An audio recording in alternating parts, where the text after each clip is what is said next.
Ever get an anonymous email that makes you question everything you thought you knew about your marriage? Yeah, me neither. Until last Thursday. The subject line was simple. You deserve to know. No name, no explanation. Just 6 photos of my husband Forrest walking into an apartment building downtown. Different days, different times. Same guilty posture. Shoulders hunched like he was trying to disappear into his own jacket. I'm Opal Mercer, 38, and I've spent the last 12 years married to a man who claimed his biggest secret was that he actually enjoyed my mother's fruitcake at Christmas. Turns out, he had bigger secrets. Way bigger. I printed the photos, all 6. High-quality, 8x10 glossy prints that cost me $32 at the FedEx office on Merriman Avenue. If I was going to confront my husband about his apparent side piece, I was going to do it with production value. I arranged them on our dining room table in a perfect grid, 2 rows of 3, like a gallery exhibition titled Forrest's Thursday Night Adventures. I even added a little placard I made with my label maker. Mixed Media Series, Deception, 2024. When Forrest walked through the door that evening at 8:47 p.m., late as usual from his networking happy hour with the HR team, he saw the display and literally stumbled. His briefcase hit the hardwood floor with a thud that probably woke our neighbor's cat 3 houses down. Opal! His voice came out strangled, like someone had their hands around his throat. What? Who sent you those? I was sitting in the living room, perfectly positioned so I could see his face in the dining room mirror. I'd been waiting for 2 hours, nursing the same glass of Pinot Grigio, watching it get warm and undrinkable. Worth it. Does it matter? I kept my voice steady, conversational, like we were discussing what to order for takeout. I'm more interested in who lives in that apartment, the one at 847 Lexington Avenue, Unit 3B. I watched the color drain from his face. Actual drain, like someone pulled a plug. He went from his normal ruddy complexion to the color of our cream-colored walls in about 3 seconds flat. It's not... I can explain. He moved toward the table, hands shaking as he picked up one of the photos. The one from October 17th. I'd written the date on the back. This isn't what it looks like. Really? I stood up, set down my wine glass with deliberate care on the coaster, because even in the middle of discovering your husband's betrayal, you don't leave water rings on good furniture. Because it looks like you've been visiting someone, regularly, on Thursday nights. Which is interesting, because Thursday nights are when you supposedly have your standing HR department happy hours at Burke Street Pub. I'd called Burke Street Pub last week. They don't do happy hour on Thursdays. They're closed on Thursdays. Have been for 6 months, ever since they started renovating their kitchen. Forrest's jaw worked, but no sound came out. He looked like a fish that had just realized the hook wasn't catch and release. I called your coworker Marcus, I continued, walking into the dining room now, standing on the opposite side of the table. The photos between us like evidence in a murder trial, which, in a way, they were. Murder of a marriage. Lovely guy. We had a great chat about college football. He was very confused when I mentioned the Thursday happy hours. Said the team usually does Tuesday lunch meetings at Panera. Opal, please. I also checked our bank statements. I pulled out my phone, opened the banking app I'd been obsessively refreshing for 3 days. You've been withdrawing $200 cash every Thursday for the past 6 months. ATM on Lexington Avenue, right across from that apartment building. His face went from cream-colored walls to ash-gray ceiling. New paint job. Same guilty canvas. Who is she? My voice cracked just slightly on the she. I hated that. Hated giving him the satisfaction of knowing he'd hurt me. But 12 years of marriage doesn't just evaporate because your husband turns out to be a lying, cheating...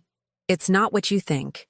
He set the photo down, both hands gripping the edge of our dining table. The table we'd picked out together at that estate sale in Biltmore Village. The table where we'd hosted Thanksgiving dinner for his parents just 2 weeks ago. I'm not having an affair. I actually laughed. Genuine, slightly unhinged laughter that echoed in our vaulted ceiling. Oh, this should be good. Please, enlighten me. What exactly are you doing in that apartment every Thursday night if you're not screwing someone?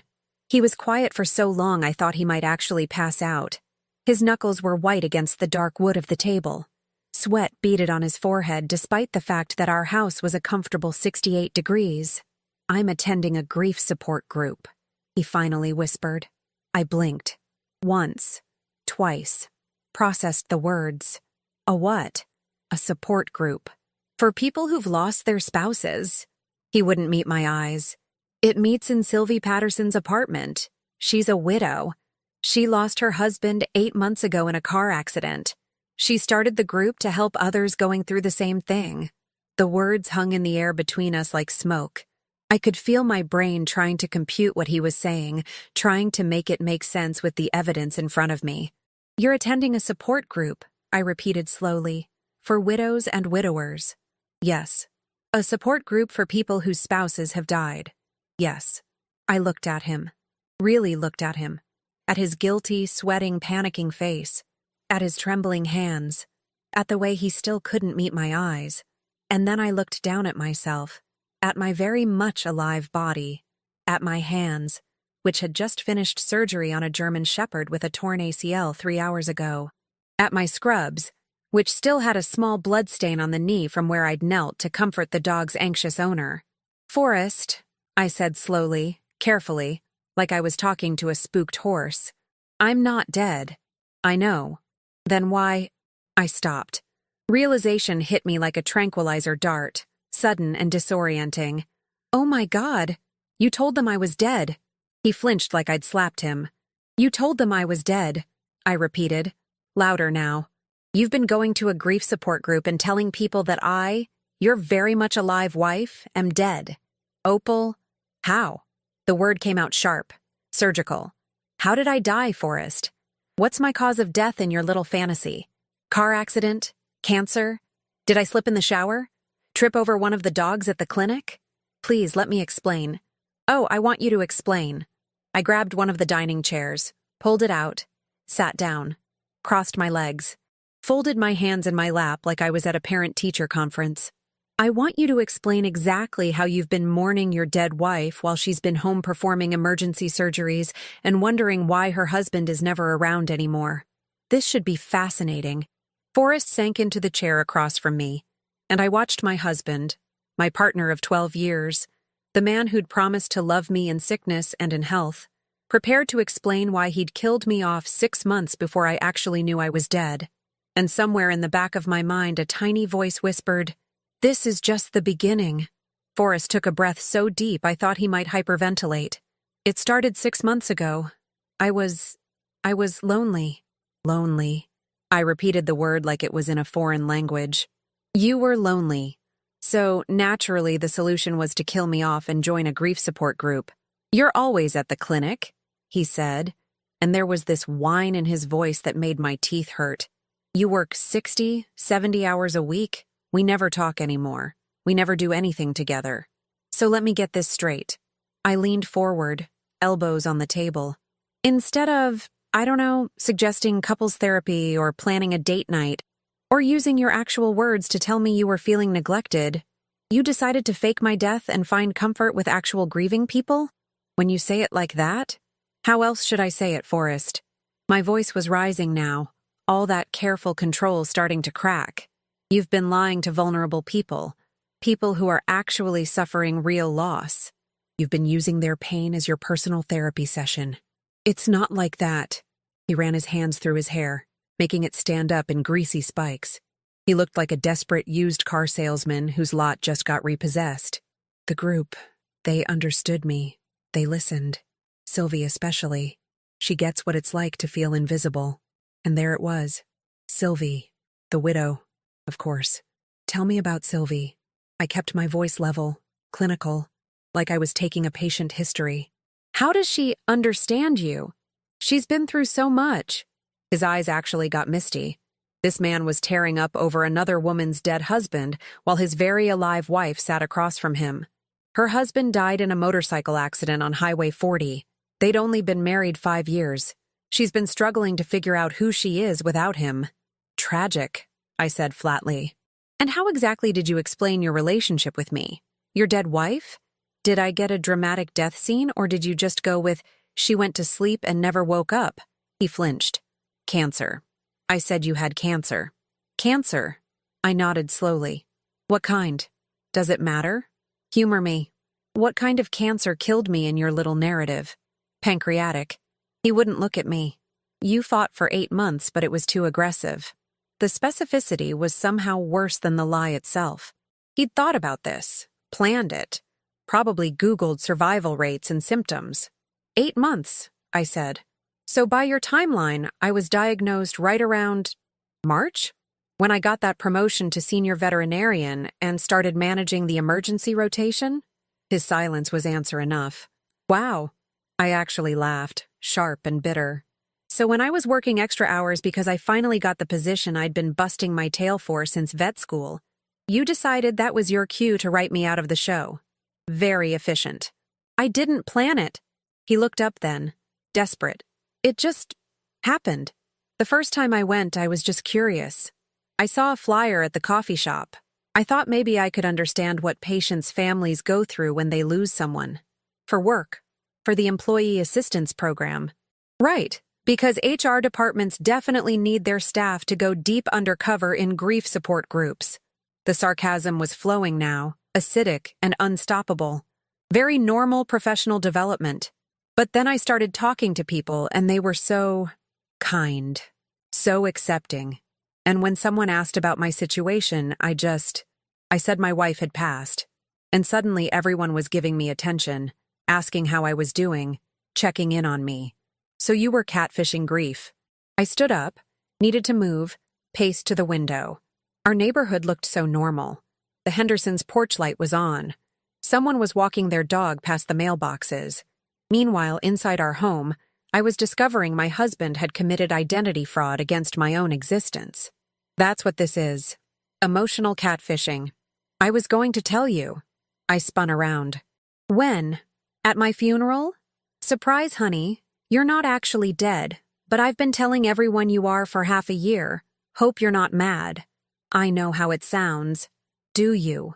I walked back to the table, picked up one of the photos, the one from 3 weeks ago, because it sounds like you've been playing widower while I've been playing veterinarian, completely unaware that I'm supposed to be 6 feet under. I never meant for it to go this far. How far did it go, Forrest? The question hung heavy between us. These Thursday night meetings, the $200 you withdraw every week. What's that for? Flowers for my fictional grave? It's for the group potlucks. He said it so quietly I almost didn't hear. And sometimes Sylvie and I would get coffee after, just to talk. She's been helping me process my feelings. Your feelings about your dead wife, who is actually alive and doing emergency surgery on golden retrievers with intestinal blockages. I set the photo down carefully, precisely. Does Sylvie know I'm not dead? No. Does anyone in this group know I'm not dead? No. So you've built an entire social circle based on a lie. I counted on my fingers. You've been emotionally supporting a real widow while pretending to be a widower. You've been accepting sympathy and support meant for people experiencing actual grief. You've been spending money, our money, on potlucks to celebrate your fake dead wife. And you've been getting coffee with a vulnerable woman who thinks you understand her pain. When I laid it out like that, even Forrest seemed to realize how spectacularly messed up it was. I'll stop going, he said quickly. I'll tell them I'm moving, that I need to process things on my own. They never have to know. Oh, they're going to know. I picked up my phone. Because here's what's going to happen. You're going to tell me everything. Every detail. Every person in that group. Every lie you told about how I died. About our marriage. About your tragic widower status. Why? Because, Forrest, you don't get to just fade into the sunset on this one. I opened my notes app, created a new document titled simply, The Resurrection. You made me dead. Now you get to explain to everyone how I came back to life. His face went white again. You can't. You wouldn't. Try me. I smiled, and it wasn't nice. I've spent 12 years being the supportive wife while you coasted in a job you hate, complaining about how hard your life is while I'm literally elbow deep in dog intestines trying to save lives. You know what I've learned from all those years of veterinary medicine? He shook his head mutely. Sometimes the infection is so deep, the only way to save the patient is to cut away all the dead tissue. Even if it hurts. Even if it leaves a scar. I leaned across the table. close enough to see the sweat beading on his upper lip. Consider this the beginning of your debridement, honey. I straightened up, grabbed my wine glass with the warm, undrinkable Pinot Grigio, and headed toward the kitchen. Where are you going? His voice cracked on the question. To get a fresh glass of wine. I paused in the doorway. Because you're going to start talking, and I'm going to need something stronger than disappointment to get through this conversation. And Forrest? I want names, dates, and every single detail of how you murdered me. Because before this is over, everyone's going to know exactly what kind of man you really are. Behind me, I heard him start to cry. Actual tears. For himself, of course. Not for me. Never for me. Funny how some people only grieve when they're the ones losing something. It took 3 glasses of Pinot Grigio and 2 hours, but Forrest finally gave me everything. The group met every Thursday at 7 p.m. in Sylvie's apartment. There were 8 regular members, though attendance fluctuated. Besides Sylvie, there was Margaret, 64, whose husband died of a heart attack 2 years ago. Richard, 58, who lost his wife to breast cancer. Linda, 52, car accident widow. Tom, 61, whose partner died from complications of diabetes. And 3 others who came sporadically. Forrest had been attending for 26 weeks, 26 Thursdays of pretending his wife was dead, while his actual wife was saving animals and wondering why their marriage felt so empty. He showed me his phone. The private Facebook group called Moving Forward Together, Asheville. I scrolled through his posts with a kind of morbid fascination, like watching a nature documentary about a parasitic species. April 3rd. Today marks 2 months since I lost Opal. Some days the grief feels manageable. Other days it hits me like a truck. Thank you all for being my safe space. I'd been at a veterinary conference in Charlotte that day. Gave a presentation on innovative surgical techniques for hip dysplasia. Won a professional recognition award. May 15th. Opal would have loved this spring weather. She always said May was her favorite month, missing her extra hard today. May is actually my least favorite month. Allergies. I'm miserable every May. He didn't even know that. June 22nd. Having coffee with Sylvie after group tonight. It helps to talk to someone who really understands. June 22nd was our anniversary. Our 11-year anniversary. I'd worked a double shift because we had 3 emergency surgeries back to back. He'd texted me saying he understood, that we'd celebrate that weekend. We never did. You've been building a whole life around my death, I said, setting his phone down before I threw it against the wall. A whole identity. The tragic widower. The sensitive man who's learning to love again. I know it's wrong. Wrong doesn't even begin to cover it, Forrest. I pulled out my own phone, opened my email app. But here's what you don't know. That anonymous email I got? It didn't just have photos.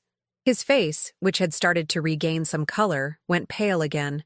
There was a note, very brief. It said, "He's done this before. Call me." I showed him the screen. There was a phone number.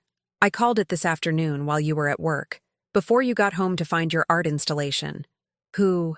His voice was barely a whisper. Who did you talk to? Her name is Joelle. Joelle Whitmore.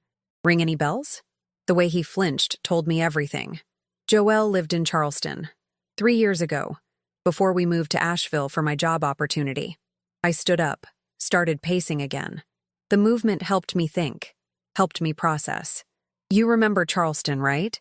Where you said you were so unhappy because you hadn't found your professional groove yet? Opal, I can explain. Joelle's brother died in a fishing accident. She joined a grief support group at her church. And wouldn't you know it, she met this lovely man named Forrest who'd recently lost his wife. To leukemia that time. You really should keep your fictional diagnoses consistent. It's easier to track. I watched him crumble, piece by piece, like a sandcastle at high tide. Joelle thought she'd found someone who understood her pain. You two got close. Very close. You borrowed $3,000 from her for legal fees related to your wife's estate. Except your wife wasn't dead. She was working at Charleston Veterinary Specialists and wondering why her husband was so distant. How did she find you? He asked. And I almost admired the audacity. He wasn't even denying it. LinkedIn, Forrest. Professional networking. She'd been trying to track you down for 3 years after you ghosted her and moved to Asheville. Imagine her surprise when she searched your name and found out your dead wife was not only alive but had a thriving career and a very public professional profile. I smiled without humor. She's been watching your social media, saw you tagged in a location here in Asheville, started asking around in local groups. Someone mentioned seeing you at Sylvie's building. I was going to pay her back. With what money? The $200 a week you're spending on sympathy potlucks? I sat back down, crossed my legs, channeled every ounce of composure I had. Here's what's going to happen. Tomorrow is Friday. You're going to call in sick to work. You're going to spend the day writing a very detailed confession. Every lie you told. Every person you deceived. Every dollar you took. You can't make me. I absolutely can. Because Joelle? She's not your only problem. I pulled up another email on my phone. While you were ugly crying in our dining room, I was doing research. I found the Facebook group. I sent a private message to Sylvie. The color drained from his face so fast I thought he might actually faint. I told her I was a family friend of Opal Mercer.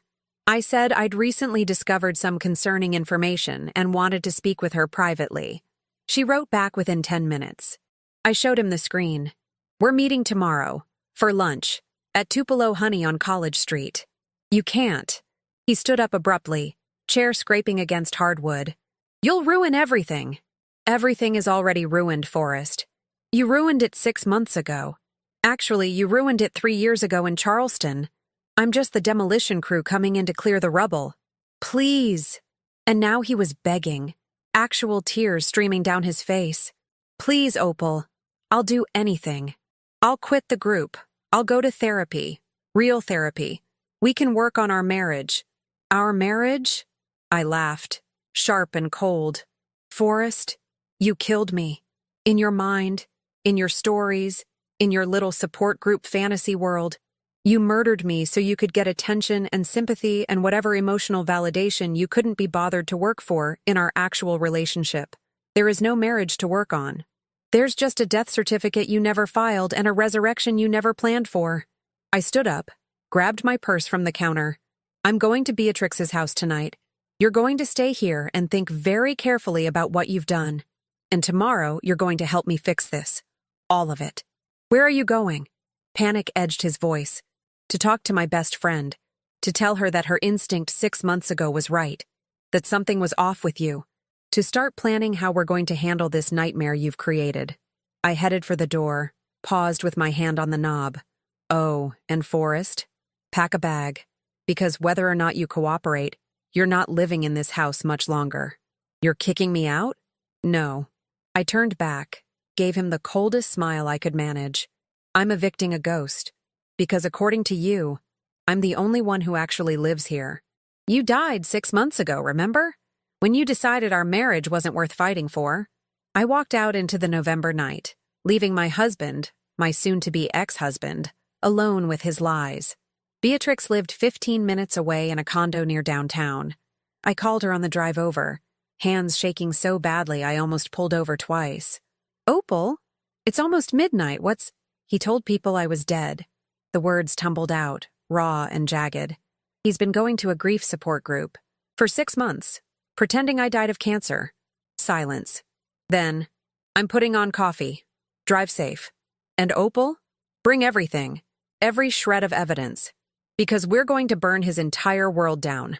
I hung up, smiled grimly at my reflection in the rearview mirror. Forrest thought he was the only one who could play pretend. But he'd forgotten something crucial. I'm a veterinarian. I've spent years learning exactly where to cut to remove the infection without killing the patient. Time to see if the same principles applied to removing a toxic husband from a dying marriage. Spoiler alert. They did. Beatrix and I stayed up until 3 a.m. Her dining table covered in printed Facebook posts, bank statements, and a timeline we'd constructed on poster board like we were solving a murder, which, in a way, we were. My murder. The fictional one. This is diabolical, Beatrix said, pouring us both more coffee even though we absolutely didn't need it.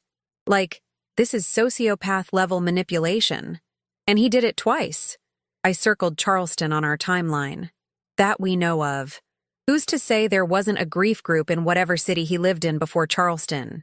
Beatrix pulled out her laptop. What city did he live in before you met him? Savannah. He worked for a hotel chain there. I watched her fingers fly across the keyboard. Why? Because if he's a serial grief faker, there's going to be a pattern. She pulled up a Facebook search, started typing. Support groups usually have social media presence now. If we can find groups in Savannah from 5-6 years ago, 15 minutes later, we found it. A post in a Savannah grief support community from 6 years ago. A woman named Thea asking if anyone had information about a man named Forrest who'd attended meetings in 2019, claimed his wife died in a hiking accident, borrowed money, and disappeared. 3 cities, 3 dead wives, 3 different stories. I felt physically sick. I married a con artist who specializes in traumatized people. You married a predator, Beatrix corrected. And now we're going to make sure everyone knows it. By the time I met Sylvie at Tupelo Honey the next afternoon, I had a folder 2 inches thick and a plan that would have made a prosecutor proud. Sylvie was smaller than I'd imagined. Delicate features, blonde hair pulled back in a ponytail, dark circles under her eyes that spoke of genuine grief. She looked fragile, like a strong wind might break her. I hated Forrest even more for targeting her. Thank you for meeting me, I said, sliding into the booth across from her. I know this must seem strange. You said you had information about Opal. Her voice was soft, southern, careful. Are you family? In a manner of speaking. I set the folder on the table between us. My name is Opal, Opal Mercer, and I'm very much alive. The color drained from her face. Her coffee cup rattled against the saucer as she set it down with shaking hands. I don't understand. Forrest has been lying to you, to everyone in your support group. I opened the folder, pulled out my driver's license, my veterinary license, a copy of my marriage certificate. He's my husband.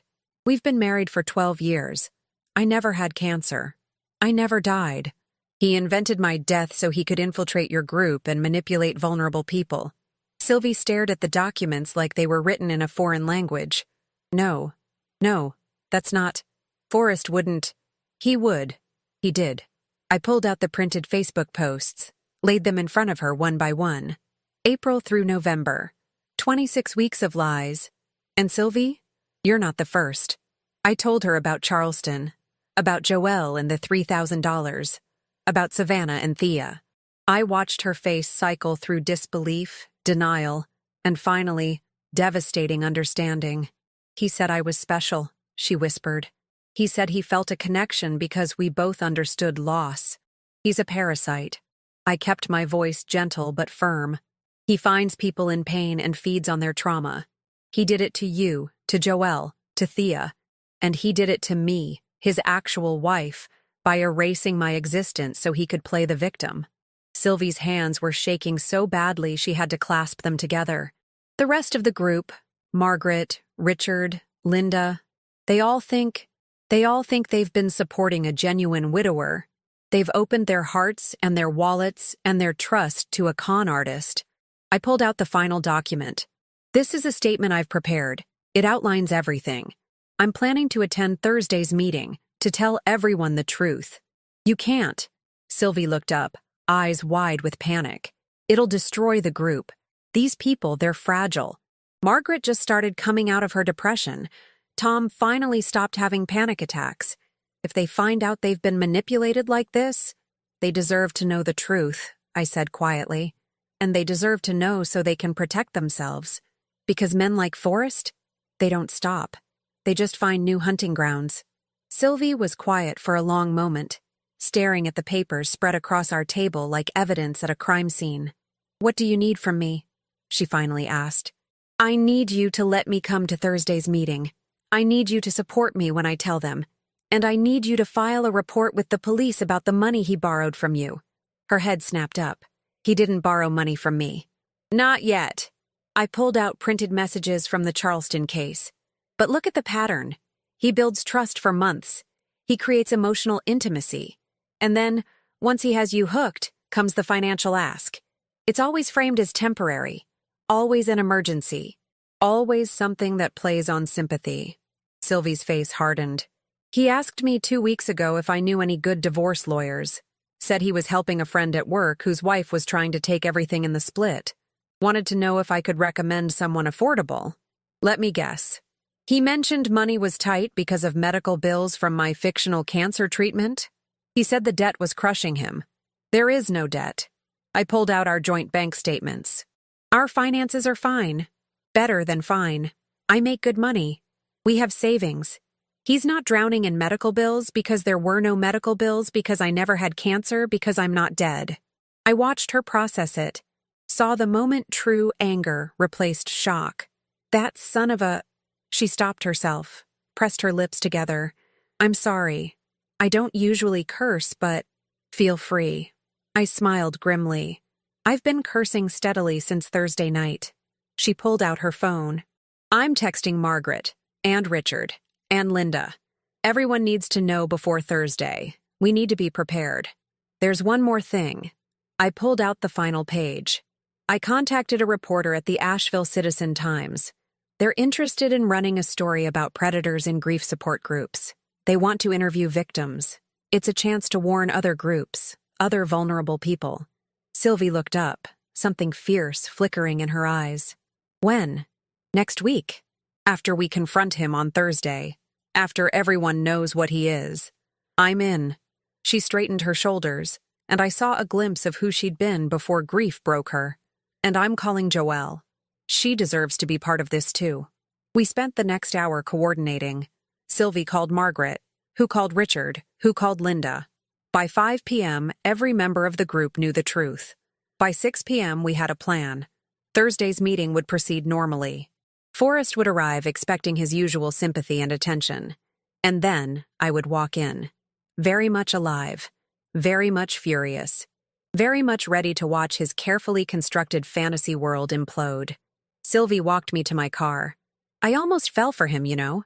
I thought maybe I could love again. That maybe we could build something from our shared pain.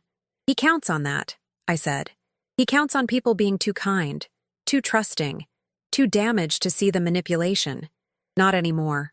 She hugged me, surprising us both. Thank you for finding me. For stopping this before he could do more damage. Thank you for believing me. I hugged her back. And for being brave enough to fight back. I drove home as the sun set over the Blue Ridge Mountains, painting the sky in shades of orange and pink.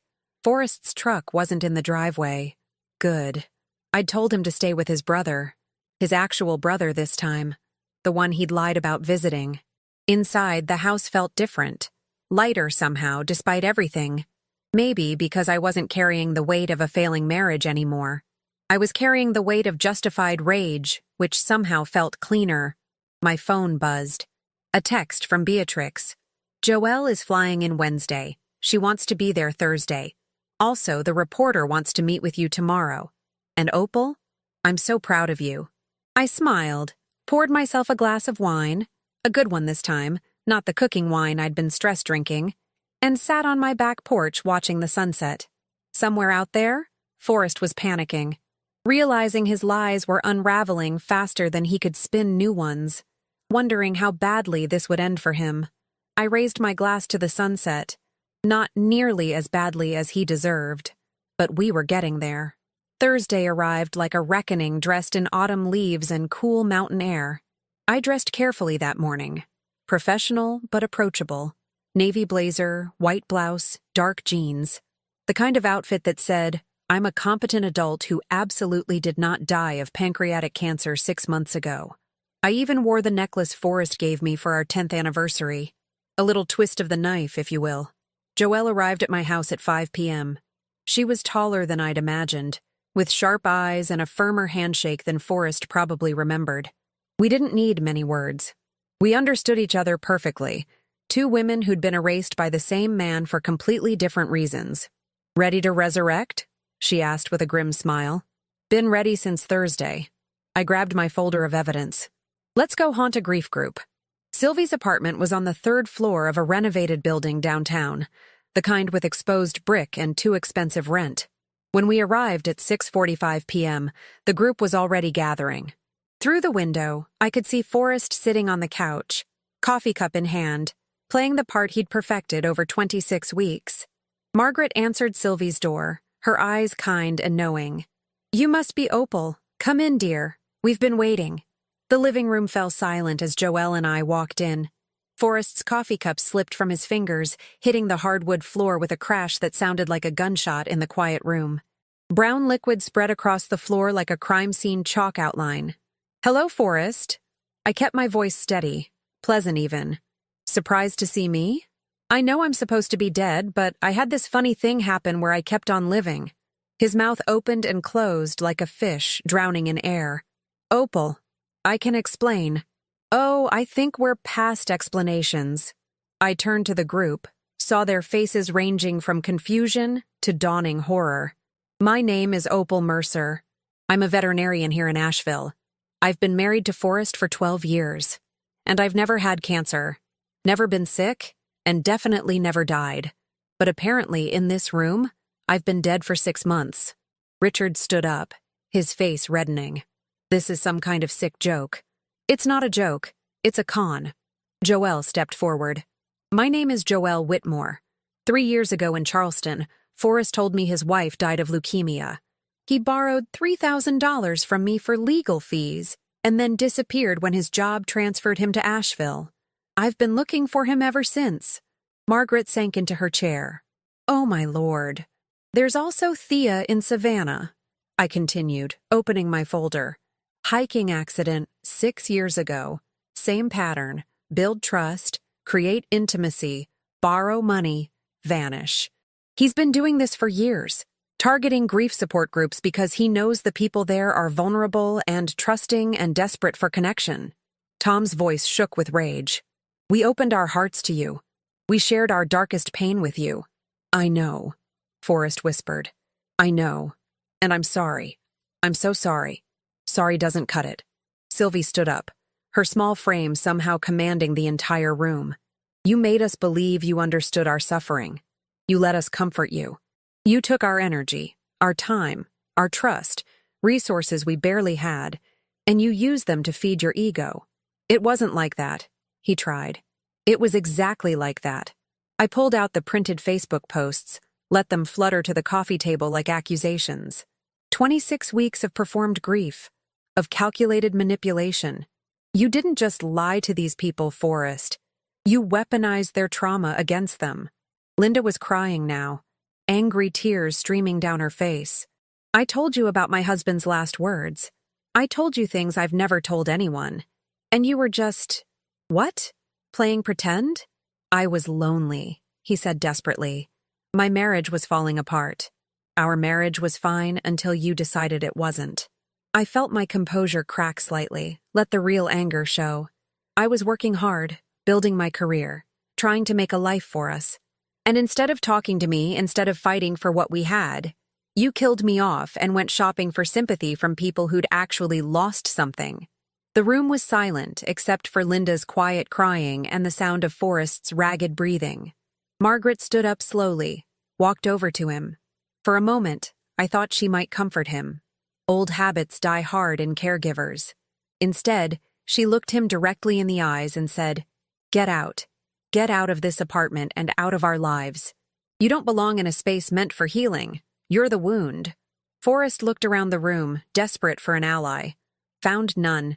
Even the universe was done with his performance. He left without another word, shoulders hunched, face red with shame. The door closed behind him with a quiet click that felt like an ending. Sylvie locked it. Good riddance to ghosts who were never real. The Asheville Citizen-Times ran the story the following Tuesday. Local man posed as widower in multiple support groups across 3 cities. It went viral by Wednesday. By Friday, 2 more women had come forward. One from Atlanta, one from Richmond. 5 cities. 5 fake dead wives. A decade of deception. Forrest lost his job. The HR director said they couldn't have someone with compromised ethical judgment managing employee relations. The irony was not lost on anyone. I filed for divorce. He didn't contest it. Probably because 3 of his victims, including me, were consulting with lawyers about potential fraud charges. He signed everything I put in front of him, took his clothes and his shame, and moved to God knows where to presumably reinvent himself again. The support group continued meeting, stronger and more vigilant. They created a screening process, started checking references, built a network with other groups to watch for predators. Sylvie became a speaker at grief counselor conferences, teaching professionals how to spot manipulation. Joelle got her $3,000 back. I made sure of it, took it out of the settlement. As for me, I'm still in Asheville, still saving animals, still working too many hours. But now I come home to a house that's actually mine, to silence that feels peaceful instead of loaded. I adopted a 3-legged rescue dog named Lazarus because I appreciate a good resurrection story. Beatrix says I should write a book. From Death to Divorce, How I Survived My Own Obituary. I told her maybe, someday, when it's funny instead of infuriating. But here's what I learned from being killed off and coming back to life. Some people will erase you to make themselves the main character. They'll rewrite your story to suit their narrative, turn your existence into a plot device for their emotional drama. The trick is remembering you're the author of your own life. And if someone writes you out, you write yourself back in. Bigger, louder, more alive than they ever imagined. After all, you can't keep a good woman dead, especially when she never died in the first place. Turns out, the best revenge isn't living well. It's living.